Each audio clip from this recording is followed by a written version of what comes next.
What is my goal for this class? What did I tell you?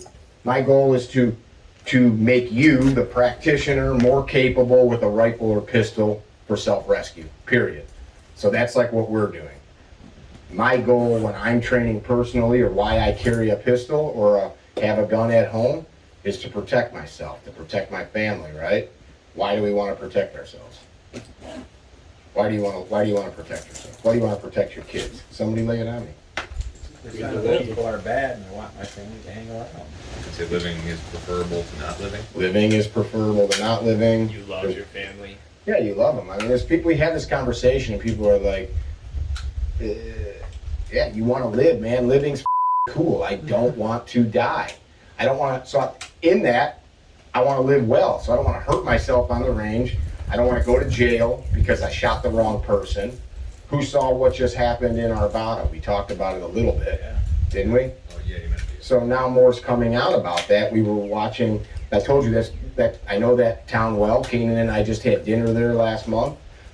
Then we had coffee, and that, like, right where that shooting happened, the next day, my family lives there in that town.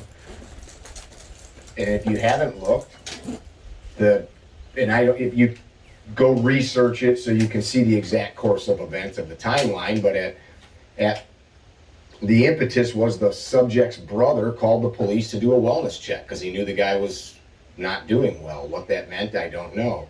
Cops can't find him. At the same time, or some close time, some kids in Arvada call the cops because some creep walks past them and is like making weird noises and shows them a condom.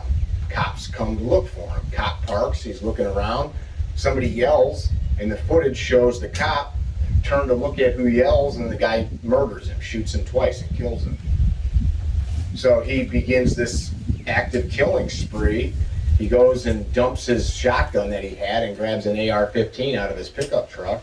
Johnny Hurley, who was there in the square shopping, comes out and shoots him, stops him, saving who knows how many people. This guy's now got a loaded rifle with ammo and just a quiet town square. He shoots him and kills him, stops the threat. He did exactly the thing that it's taken 25 years of this active shooter bullshit for law enforcement to adopt, which is you don't wait, you don't stop, you go to the sound of the guns and you stop whatever's causing the problem.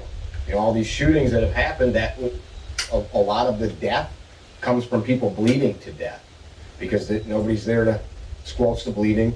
Nobody on scene knows how to. Of course, the impetus of that is them being shot, but my point is it's the time. The exigency of the circumstances requires that we act now, which means that you have a very limited amount of time to take in information. Understand? So our training has to be such that, one, whatever tools we have with us, we know how to use them, but then when you decide I'm going to intervene in this moment, how would you know if you were Johnny Hurley that the guy you were shooting wasn't the guy that just shot another active shooter? If you walked up or walked out of a diner and you saw Johnny Hurley shoot a man with a rifle, how would you know the guy with the rifle wasn't the good guy trying to kill the guy with the pistol? You wouldn't, unless you saw the whole thing.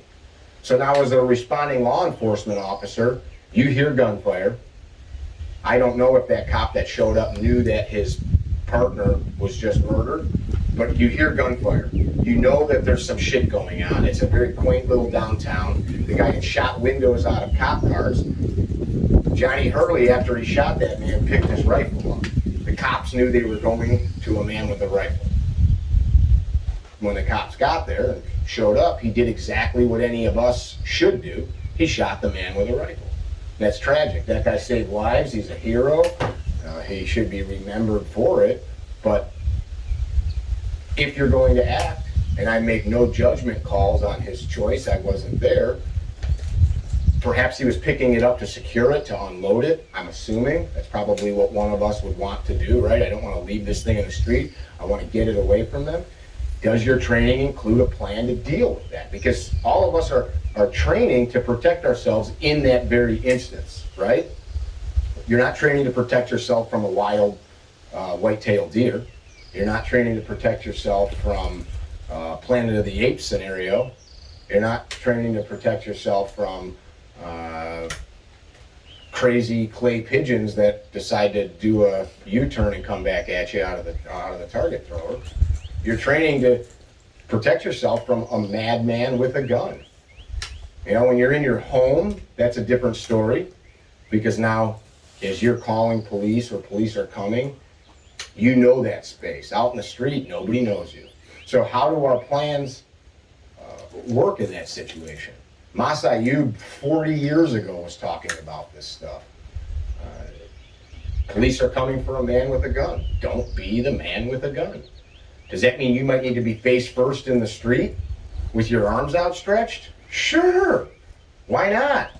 And as they come, yell, I am the good guy. The bad guy's over there, right? You got to have a plan for that. You can't, and you got to take into account you're amped up. Probably the other people are too. You know, we've learned and talked about this weekend, and it's not an insult to anybody in law enforcement. Their level of training many times is lower than yours when it comes to the application of force with a weapon.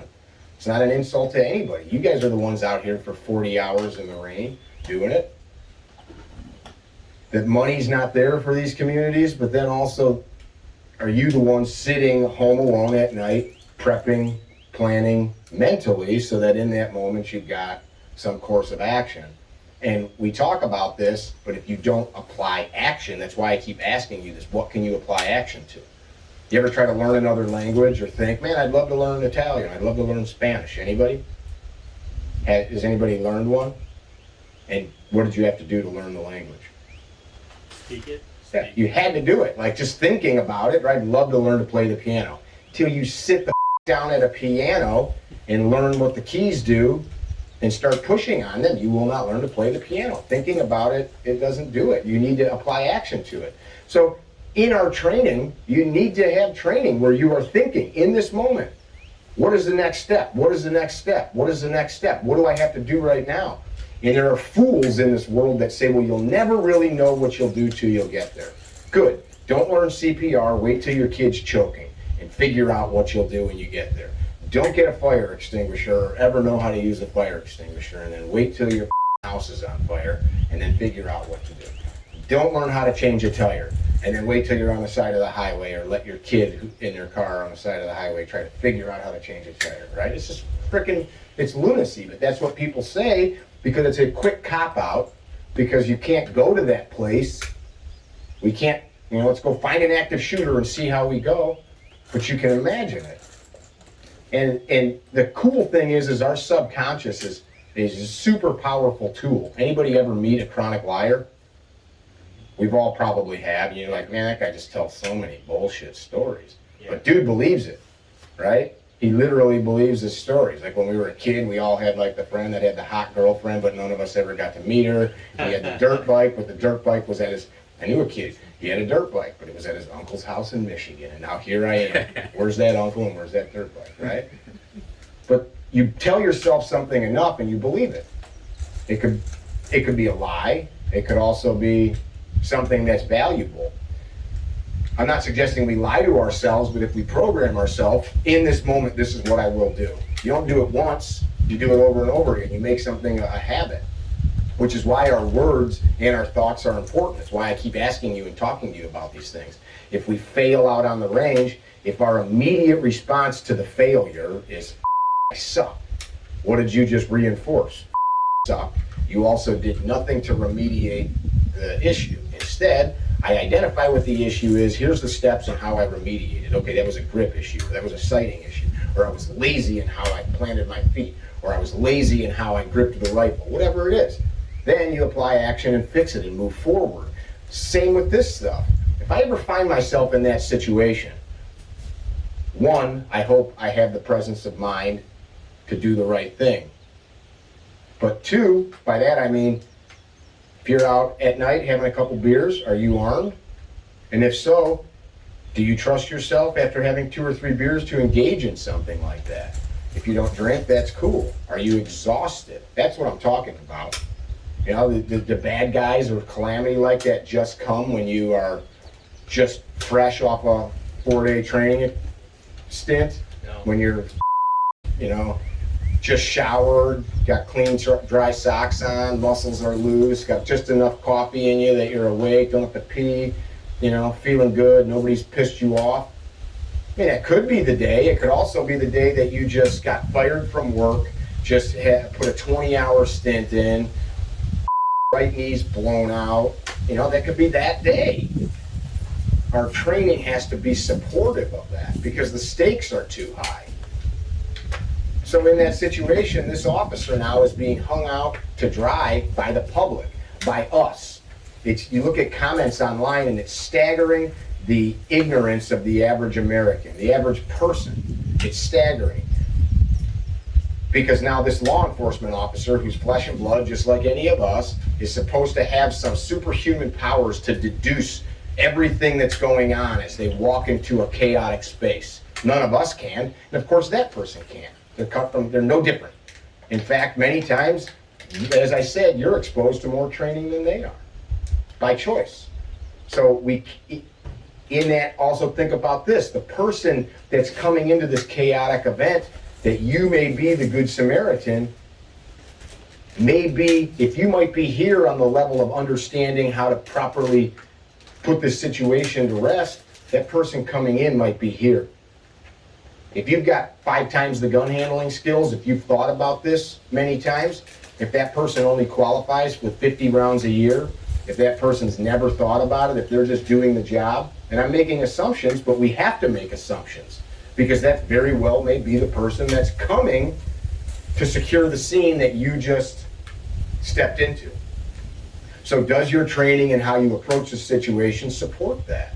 That doesn't make that cop wrong. They're doing exactly what we paid them to do. And nobody's superhuman. Because if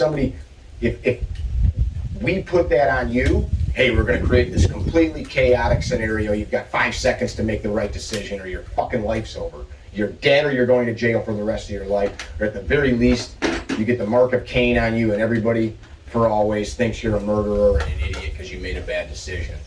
Would you be willing to take that mantle upon yourself? Yes or no? I mean, if that was the choice. Hey, I'm going to send you around that corner in a minute. You got 5 seconds or less to make the right decision that will end in somebody dead or maimed.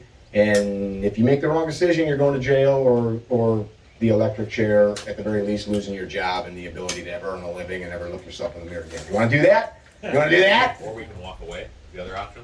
And so there's the other part of this. Guys like Tom Givens, they say, not my people, not my problem. And it's not that Tom's saying that. What he's saying is, you need to decide, is that a problem I'm willing to completely risk everything on? That guy Johnny was. He risked everything on it, did the right thing. Somebody else's decision making took his life. And that, unfortunately, we are flesh and blood. Life is not fair. My mother said that to me constantly as a child. Life is not fair. And we have this notion now, especially as Americans, that we all get to live a long, full life without any problems. We all get to, COVID just pointed out what a bunch of pussies the world has become, just in general. Our grandparents, our great-grandparents had, shit, you ever read about the Dust Bowl? Golly, that's just nuts. The floods, the famine, polio. I mean, just shit like that, where kids would go to a public drinking fountain. They didn't know until the 50s that polio was spread through kids' saliva, touching like water fountains, being in pools. And then these children were dying from going to the public pool. We don't have that problem. Some vaccines are really good, by the way. It's really great that none of us have polio. Any of you have polio? No, you don't have polio. But we get so fixated on, I need everything perfect, that we forget that life is full of all kinds of choices that can end really poorly. Stop at any cemetery and you'll see gravestones that end after 15 years, after 20 years, after 30 years, after way too few years that we feel we're entitled to. So here's my point. We have to process these things beforehand. We have to think, if this happens, here will be my response. We cannot be in some type of situation like that where we are the person the police are looking for, or where somebody like you is looking for. Because if I'm in a restaurant or some situation where I see bloody bodies on the ground and I'm there and I gotta leave or I'm there with my family, what are we gonna do? You're gonna do the same thing the cops are gonna do. You're gonna do the right thing. I gotta protect myself. Some crazed dude in a red carry trainer shirt comes out covered in blood because he just contact shot the bad guy. What are you gonna think?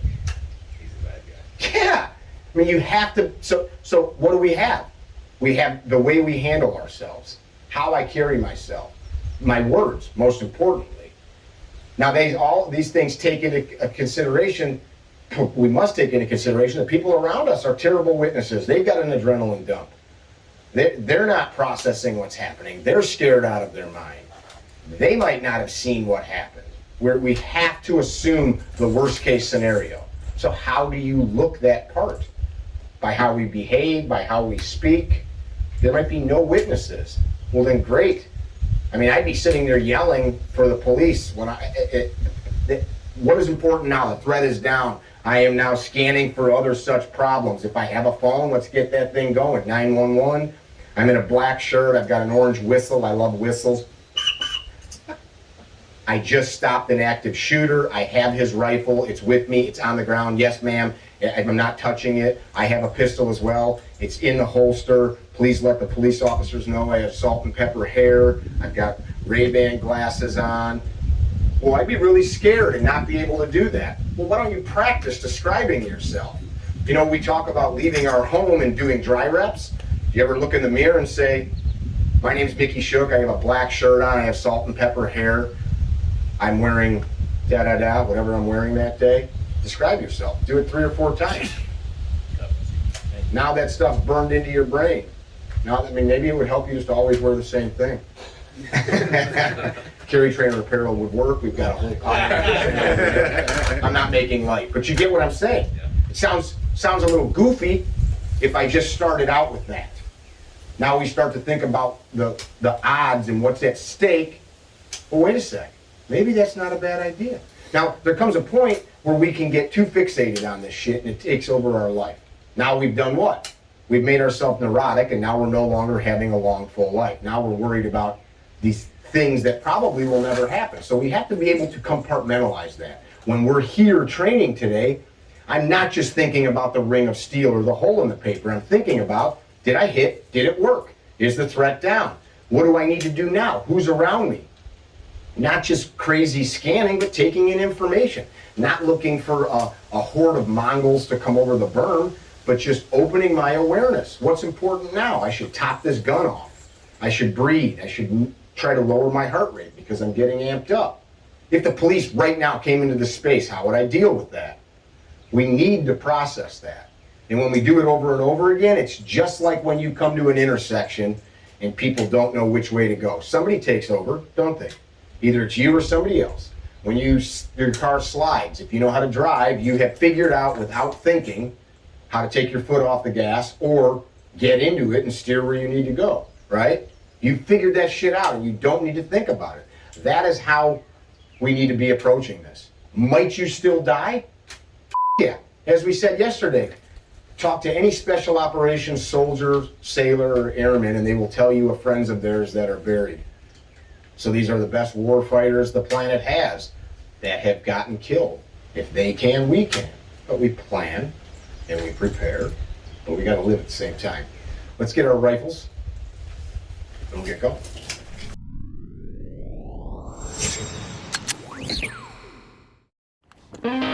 Move, move, move!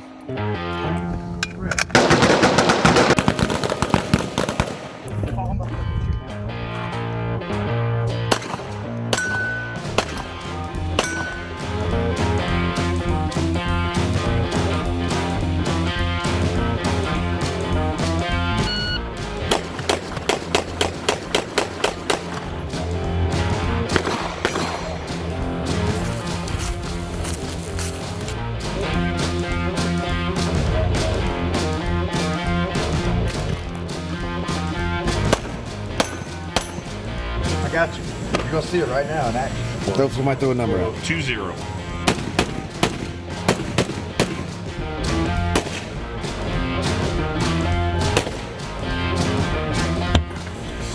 I need smoking, I need So even if I...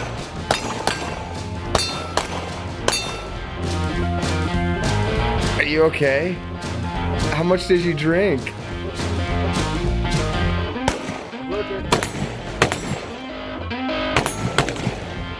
We're back. We oriented the map back to north. Our starting point was there, right? Correct.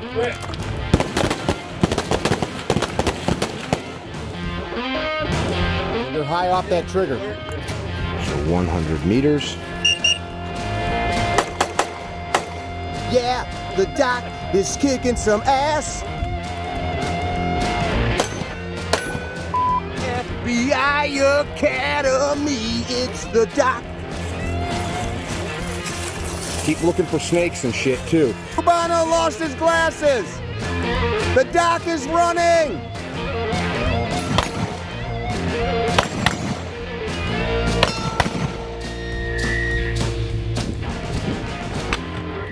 What's Sylvester say? Hey, I was wondering maybe, you could make me like that 9mm pizza.